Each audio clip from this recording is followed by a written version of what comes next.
함께 나눌 말씀은 이사야서 45장 22절 현대인 성경으로 함께 합독하겠습니다.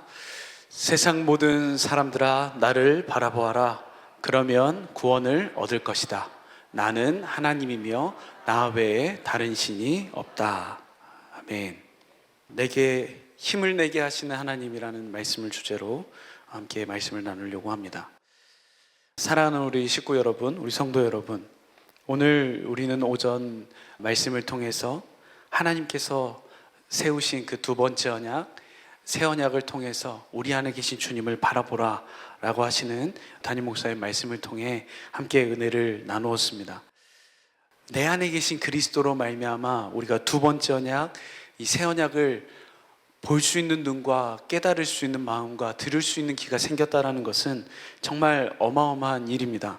그런데 우리가 늘 어마어마한 일입니다 라고만 말하다 보니 약이 조금 떨어지는 느낌을 받습니다.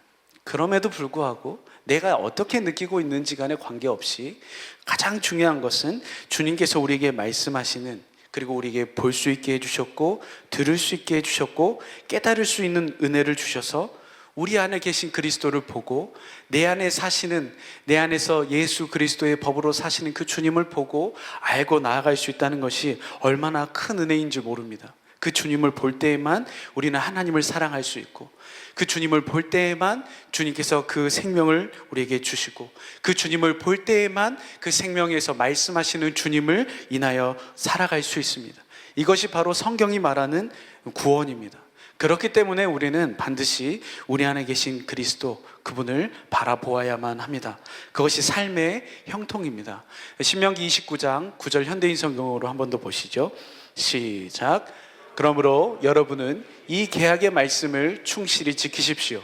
그러면 여러분이 하는 모든 일이 성공할 것입니다. 네. 영어 성경으로 보면 successful이라고도 나와 있고 prosper라고 하는 단어로도 설명되어 있습니다. 성공적이다, 형통하다라는 말을 동일하게 표현하고 있는데, 이것은 마치 나무가 시냇가에 심겨진 것 같다라고 예를 들 수 있겠습니다. 형통이라는 것은 내가 무엇인가가 잘 되어서가 아니라 잘 되어 있는 곳에 꽂혀 있을 때 우리는 형통한 것이고 성공이 되는 것이다 라고 성경은 설명합니다. 우리 식구들이 잘 아는 말씀이죠. 시편 1편을 보면 우리는 그것을 잘 이해할 수 있습니다. 복 있는 사람은 하고 쭉 설명이 되는데 어떤 사람이에요? 보지 않고도 우리가 말해보죠. 어떤 사람이에요? 그 말씀을, 하나님의 율법을, 하나님의 언약을 주야로 묵상하는 자입니다. 한번 보겠습니다. 시편 1편 3절입니다. 시작. 저는 시냇가에 심은 나무가 시절을 쫓아 과실을 맺으며 그 잎사귀가 마르지 아니함과 같으니 그 행사가 다 형통하리라. 네, 할렐루야. 그 행사가 다 successful 하리라. 그 행사가 다 나무가 냇가에 심겨진 것 같으리라 라고 성경은 우리에게 설명하고 있습니다. 뭐 할 때요? 하나님의 약속을 지켜 충실히 행할 때. 신명기 29장 9절은 그렇게 설명하고 있습니다. 그렇게 두 번째 언약이 우리 안에 이루어지면 우리 모든 삶에는 반드시 형통함이 나타나게 되는 줄로 믿습니다. 여기서 말하는 형통은 내 뜻을 이루는 데 있지 않습니다. 우리가 오전에도 함께 나눴습니다. 내 상황과 환경은 내 생각과는 조금 다르지만 하나님의 뜻이 내 삶을 통해 이루어지는 것을 보고 알고 누리는 것, 그것을 알아요 라고 하는 것이, 그것이 형통함이 아니라 주님이 내 안에 사셔서 주님의 법을 이루셔서 내 안에 살아계신 주님을 보고 알고 누리게 될 때 있습니다.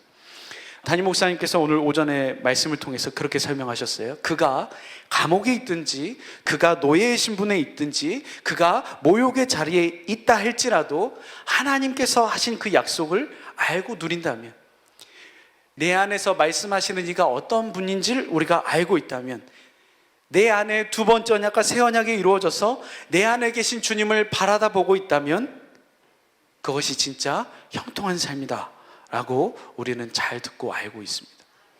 이것은 그냥 하는 말이 아니라 정말 전부이고 그것이 우리에게 형통함일 수밖에 없습니다. 요한계시록 21장을 볼까요? 요한계시록 21장 3절을 보면 함께 읽겠습니다. 시작. 내가 들으니 보좌에서 큰 음성이 나서 가로되 보라, 하나님의 장막이 사람들과 함께 있음에 하나님이 저희와 함께 거하시리니 저희는 하나님의 백성이 되고 하나님은 친히 저희와 함께 계셔서, 4절이요, 모든 눈물을 그 눈에서 씻기심에 다시 사망이 없고 애통하는 것이나 곡하는 것이나 아픈 것이 다시 있지 아니하리니 처음 것들이 다 지나갔음이로라. 아멘. 영원한 하늘나라에서도 형통이 있어요. 그 형통이 무엇일까요? 그 벽은 홍마노며 금으로 돼 있고 말로 표현할 수 없는 그것을 내가 잡고 내가 그것을 다 누리고 사는데 형통함이 있는 것이 아니라 영원한 하늘나라에서도 우리가 누려야 할 건 뭘까요? 3절 다시 한번 볼까요? 보라, 하나님의 장막이 사람들과 함께 있어요. 오늘 우리는 살아계신 하나님의 장막, 살아계신 하나님의 성전으로 살아가고 있는 줄로 믿습니다. 어떤 게 교회고 어떤 게 성전입니까? 번지르르하고 멋있는 금으로 쌓여있는 것이 성전이 아니라 어떤 게 성전이에요? 예수의 이름이 있는 곳이 성전이에요. 예수의 이름이 있는 곳이 교회인 줄로 믿습니다. 우리 안에 그 생명이 우리 안에 있어서 그분을 머리로 하고 사는 삶이 참된 신앙생활이요, 참된 교회요, 참된 꿈이요, 참된 행복인 줄로 믿습니다. 그래서 요한계시록의 마지막에 가서도 무슨 이야기를 하냐면 영원한 그 나라에 뭐 하고 있다는 거예요? 하나님의 집이 그들과 함께 있음에, 다시 한번 보시죠. 하나님의 집이, 그 장막이 그 사람들과 함께 있음에 하나님이 누구 하고 있어요? 저희와 함께 거하시리니 저희는 하나님의 자녀가 되고 하나님은 친히 저희와 함께. 이게 어떤 언약에 기록되어 있습니까? 새 언약에 기록되어 있어요. 그것이 전부예요. 형통함은 내가 노예에서 해방되는 것이 형통함이 아니라, 형통함은 내가 가진 모욕에서 벗어나는 것이 형통함이 아니라, 그 상황과 그 환경 속에서도 내 주님이 나와 함께 하신다는 사실을 알고 내 주님이 나와 함께 계시는 것을 내가 깊이 알아갈 때 거기에 진정한 형통함이 있는 줄로 믿습니다. 그가 나의 하나님 되고 나는 그의 자녀가 되리라. 그때 뭐가 있어요? 진정한 눈물을 닦음이 있어요. 첫 것이 지나갔다는 것을 우리는 알 수 있어요. 육신에 속한 모든 것들이 지나갔다는 것을 우리가 언제 누릴 수 있습니까? 내 안에 계신 주님을 온전히 바라볼 때만 우리는 그것을 누릴 수 있어요. 우리가 표를 멋있게 세워놓고 이 표를 보고 읽는다고 해서 우리가 그것을 누릴 수 있게 되는 것이 아니라 정말로 내 안에서 그리스도의 법을 가지고 이 두 번째 언약, 이 법을 가지고 사시는 주님을 바라볼 때에만 우린 진정한 형통을 누리게 되는 줄로 믿습니다.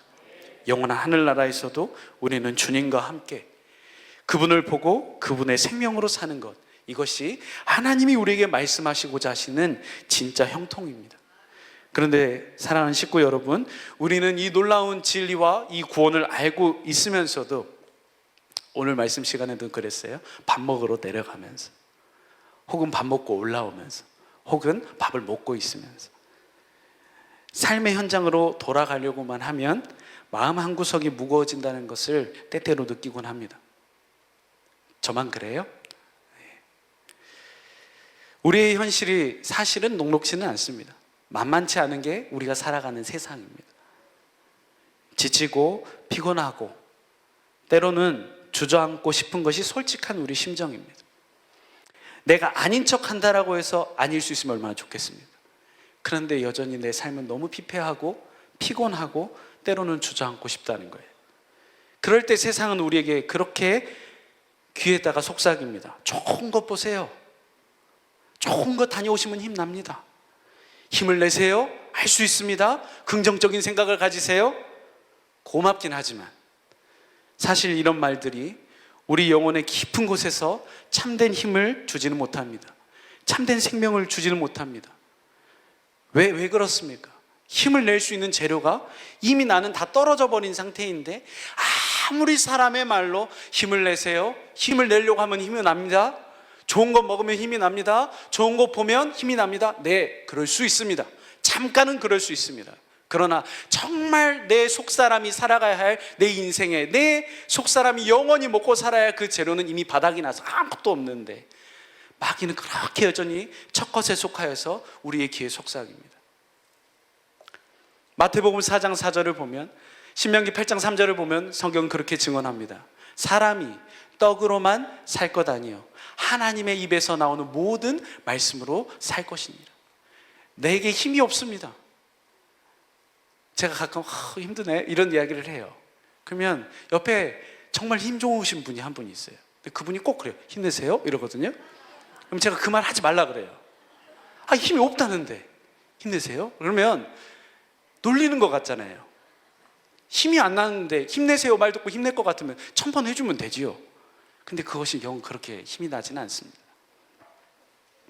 배터리가 방전된 전화에다가 힘내서 켜져라 라고 소리친들 무슨 소용이 있겠습니까? 방전된 핸드폰에는 뭘 꽂아줘야 돼요? 충전기 꽂아야 됩니다. 오늘 저는 이 시간을 통해서 성경이 말하는 진짜 힘, 우리는 어떻게 해서 힘을 낼 수 있는가에 대해서, 우리는 어떻게 그 힘을 공급받는가에 대해서 잠깐 나누려고 합니다. 우리가 흔히 힘이라고 하면 주먹을 붙군 칩니다. 이 악물고 무언가를 성취 내에서 해내려고 하는 에너지를 우리는 떠올립니다. 그러나 성경은 정반대의 이야기를 합니다. 이사야서 30장 15절 보시죠. 함께 크게 읽겠습니다. 시작. 주 여호와 이스라엘의 거룩하신 자가 말씀하시되 너희가 돌이켜 안연히 처하여야 구원을 얻을 것이요 잠잠하고 신뢰하여야 힘을 얻을 것이오늘 너희가 원치 아니하고.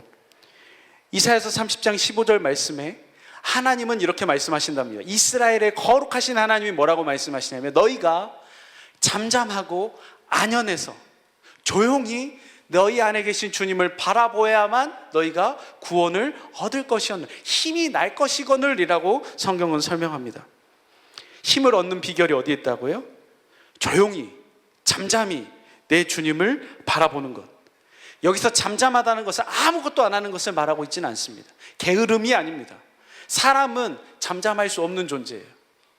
뭐든지 지으려고 합니다. 이사야서 이 앞에서는 이렇게 설명해요. 30장 15절을 봤습니다. 12절 보시죠. 현대인 성경으로 한번 볼까요? 함께 읽겠습니다. 시작. 그러므로 이렇게 말씀하셨다. 너희는 내 말을 무시하고 오히려 사기와 거짓말을 믿고 따른다. 사기고 거짓말인데 그럴듯해 보인단 말입니다. 힘을 내라 하면 힘을 낼 수 있을 것 같단 말입니다. 좀 좋은 거 보고 돌아오면 힘이 날 것 같단 말입니다. 그런데 그렇지 않다는 거예요. 주님은 오히려 그런 행동들을 뭐라고 표현하세요? 너희는 내 말을 무시했다라고 말합니다. 이스라엘의 저 당시의 상황을 보면 힘이 강대국이 어떻게 움직이는가를 보면서 여기에 쫑긋 저기에 쫑긋 여기서 발동동 저기서 발동동 하고 있다는 거예요. 사실 목숨 걸린 상황입니다. 그런데 거기서 사람이라면 뭐라도 지으려고 하지 않겠습니까? 근데 주님은 오히려 거기에 이렇게 말씀하신 거예요. 잠잠하고 안연하여야 너희가 구원을 받을 것이다. 가만히 있는 게 아니라 누굴 보라고요? 주님을 바라봐야 된다. 잠잠히 있는다는 것은 내가 어떻게 하려고 하는 것을 포기하는 겁니다.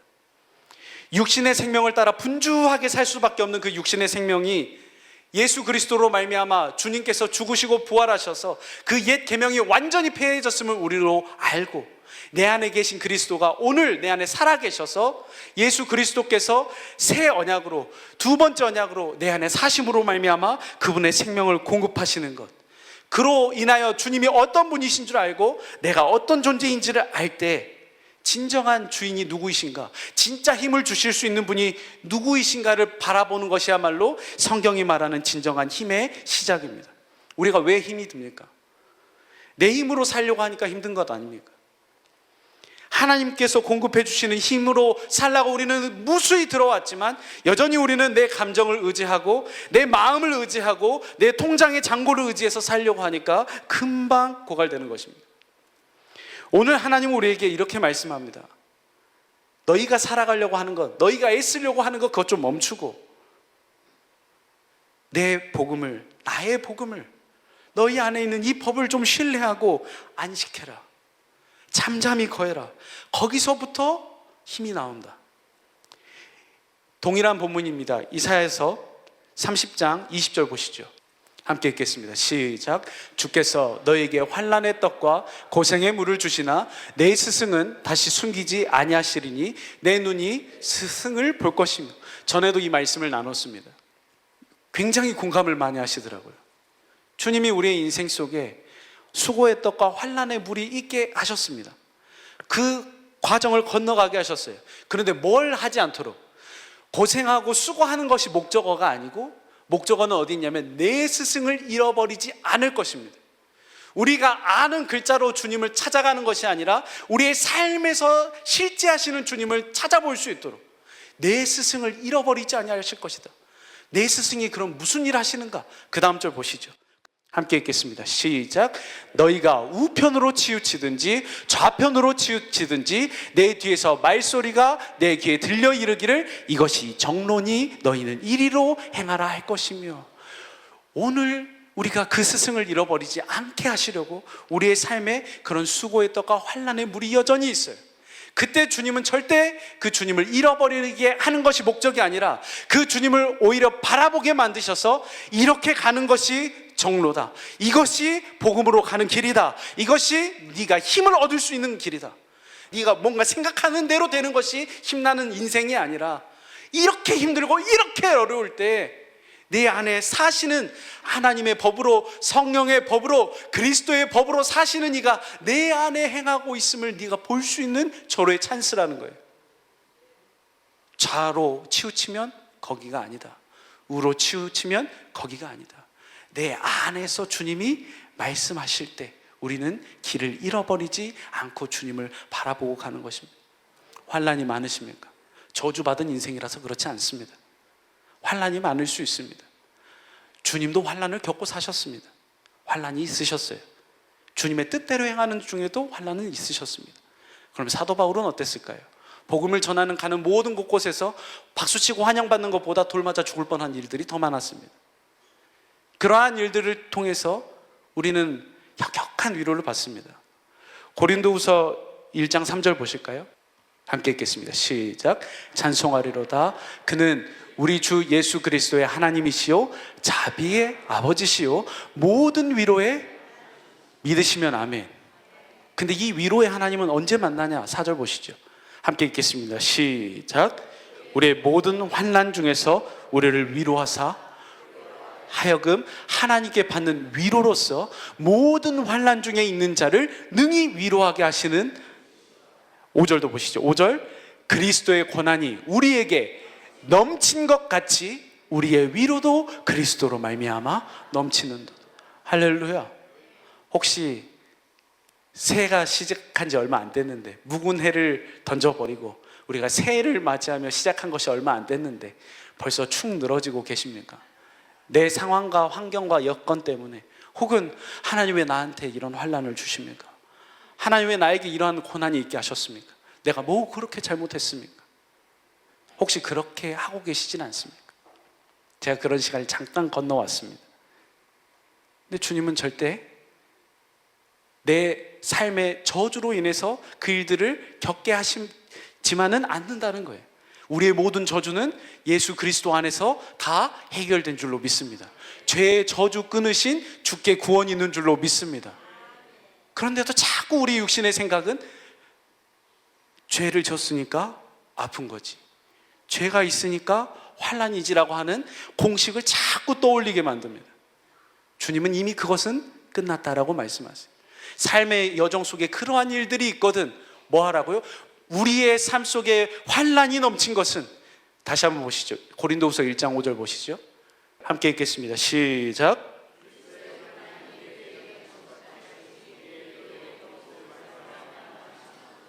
그리스도의 고난이 우리에게 넘친 것 같이 우리의 위로도 그리스도로 말미암아 그렇게 넘치게 하시려고 오늘 우리의 삶을 친히 주장하시고 인도하시고 저 하나님의 법대로, 그리스도의 법대로 내 안에서 살고 계시는 줄로 믿습니다. 그렇다면 우리는 잠잠히 이런 환난 중에서 위로가 되시는 주님을 바라봐야 합니다.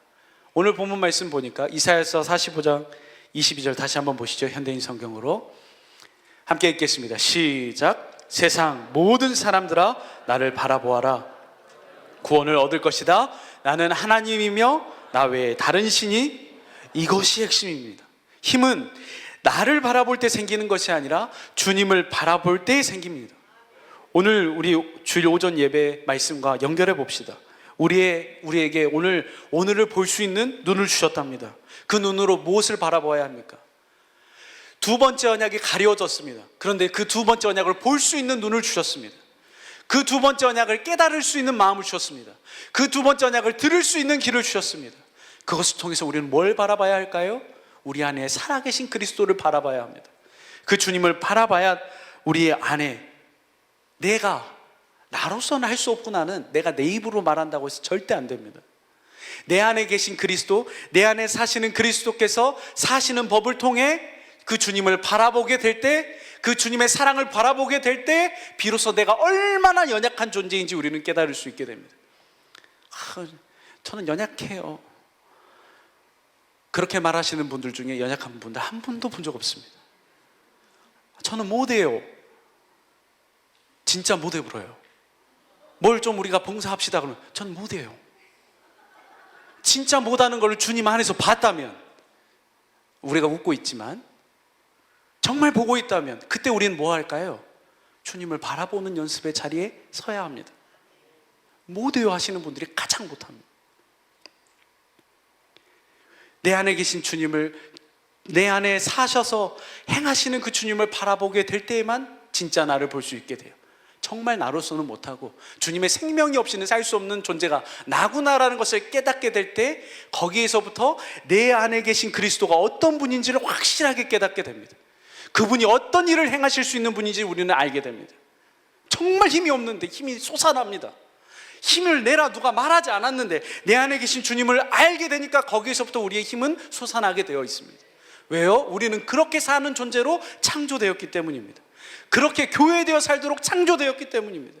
그렇게 곧 죽을 것 같아도 내 안에 계신 주님을, 두 번째 언약을 이루셔서 사시는 주님을 내가 바라만 보았더니 일어날 힘이 생깁니다. 신기하게 숟가락 뜰 힘이 난다고요. 주님은 오늘도 우리에게 그렇게 권면하고 계십니다. 그 주님을 바라보라고. 거기서 힘이 난다고. 그분이 나의 생명 되셔서, 나의 지혜 되셔서, 나의 능력 되심을 믿음의 눈으로 바라보라 라고 주님은 설명합니다. 매주 외치는 갈라디아서 2장 20절의 말씀이 진실로 우리의 삶의 고백이 되실 수 있기를, 그것이 우리의 삶의 권위가 될 수 있기를 예수 이름으로 축복합니다. 내 안에 계신 그리스도보다 더 큰 것은 없습니다. 내 감정보다도 내 주님은 더 크십니다. 내 근심보다도 내 안에 계신 주님은 더 크십니다. 내가 우려하고 있는 그것보다 내 주님은 더 크십니다. 나의 삶을 내 우려로 마치려 하지 마십시오. 나의 삶을 내 근심으로 마치려 하지 마십시오. 진짜 주님을 바라볼 때 바로 그때가 지금입니다. 우리가 이렇게 믿음의 눈을 들어 내 안에 계신 주님을, 복음을 믿음으로 말미암아 바라보게 되면 우리 영혼에 어떤 일이 일어납니까? 바로 기쁨이 나타납니다. 이 기쁨은 곧 우리가 살아갈 수 있는 힘입니다. 느헤미야 8장 10절을 볼까요? 지난 금요 찬양 예배 때 이 말씀을 본문으로 채택하고 기도하고 말씀으로 찬양을 준비했습니다. 함께 읽겠습니다. 시작. 느헤미야가 또 이르기를 너희는 가서 살찐 것을 먹고 단 것을 마시되 예비치 못한 자에게는 너희가 나누어 주라. 이 날은 우리 주의 성일이니 근심하지 말라. 여호와를 기뻐하는 것이 너의 힘이라 하고. 포로로 끌려갔어요. 돌아왔어요. 성벽을 건축하는 것은 아름다운 일입니다. 좋은 일입니다. 근데 여전히 우리 원수 대적은 그거 못하게 하려고, 어떻게 해서든 못하게 하려고. 근데 그들의 삶을 그림자로 우리에게 보여주는 것은 그 와중에 삶을 살아내면서 주님을 바라보면서 그 일을 완성해냈다는 사실입니다. 오늘 그 그림자가 우리에게 완전한 실체로 왔습니다. 내 삶을 살아가는 와중에 우리는 그 주님을 바라봄으로 말미암아 내 안에 실제가 되도록, 주님의 완성이, 주님의 실제가 내 안에 나타날 수 있도록 주님은 그렇게 말씀하세요. 이들이 성벽을 다 재건한 이후에 거기서 무엇을 보게 되는가? 모세의 율법책을 낭독하게 됩니다. 모세를 통해서 주신 그 두 번째 언약을 다시 한번 상기하게 되고 바라보게 됩니다. 그것을 보게 되니까, 그것을 듣게 되니까 내 포로기 처지가 문제가 아니라 하나님 앞에서 하나님의 생명으로 살지 못한 것이 죄라는 것을 알게 됩니다. 눈물밖에 나지 않아요. 힘이 나지 않아요. 저주받은 이 인생을 어떻게 할꼬? 거기서 느헤미야가 이렇게 말하는 겁니다. 슬퍼하지 마라. 너희가 그것을 통해서 무엇을 알게 됐다? 하나님이 어떤 분인 줄 알게 됐다. 하나님은 채찍질 하시는 하나님이 아니다. 하나님은 너희를 저주하시는 하나님이 아니다. 하나님은 너희를 살게 하시는 하나님이시다. 오늘 너희를 부르신 이유는 너희로 살게 하려 하시는 하나님이시다. 그것을 두 번째 언약, 그 율법서를 보면서 그들이 깨닫게 돼요. 그러니까 그 안에 뭐가 있어요? 기쁨이 있어요. 우리와 함께 하시는 하나님이 누구이신 줄 알게 되고, 내가 어떤 존재라는 것을 깨닫게 되니까 그곳에 참된 기쁨이 있고 거기서 힘이 나는 것입니다. 우리 많은 성도님들이 오해하십니다. 하나님, 제게 힘 주시면 제가 기뻐하겠습니다. 문제를 해결해 주시면 제가 웃겠습니다. 아닙니다. 순서가 바뀌었습니다. 우리는 눈을 들어 내 안에 계신 주님을 바라보고 그분을 신뢰할 때 그 기쁨을 얻어, 그 생명을 얻어 힘을 내는 존재입니다. 그것이 우리를 부르신 복음입니다. 말씀을 맺겠습니다. 사랑하는 우리 식구 여러분, 혹시 지금도 지치고 고난 가운데 살아가고 계십니까? 이를 악물고 바둥바둥 버티고 계십니까? 지금 그때가 조용히 주님을 바라봐야 될 때입니다. 나를 위해 십자가를 지신 주님이 부활하셔서 승천하셨고, 그리고 성령 안에서 생명 주시는 영으로 말미암아 내 안에 하나님 나라로 하나님의 왕권을 가지고 임하신 그 예수 그리스도를 보아야 할 때입니다. 복음을 믿음으로 사는 자, 그분 인생, 그 인생을 주님은 책임지십니다. 고린도후서 1장 20절 보시죠. 함께 읽겠습니다. 시작. 하나님의 약속은 얼마든지 그리스도 안에서 예스가 되니, 그런즉 그로 말미암아 우리가 아멘하여 하나님께 영광을 돌리게 되느니라. 21절도 보시죠.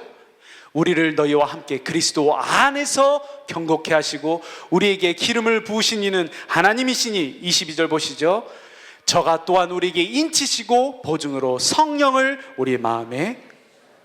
이 사실을 믿을 때, 주님이 세우신 그 복음, 두 번째 언약, 새 언약이 내 안에 이루러 오신 그 주님을 믿을 때, 그 복음을 믿을 때, 우리 안에 살아계신 예수를 믿을 때, 그 법도로 행하고 계시는 주님을 믿을 때, 주님은 우리에게 진정한 힘을 주시는 줄로 믿습니다. 우리 영혼에는 세상에 알 수 없는 평안과 기쁨이 있습니다. 그리고 그 기쁨이 여러분을 다시 걷게 하실 것이고 뛰게 하실 것이며 독수리처럼 날아오르게 하실 것입니다.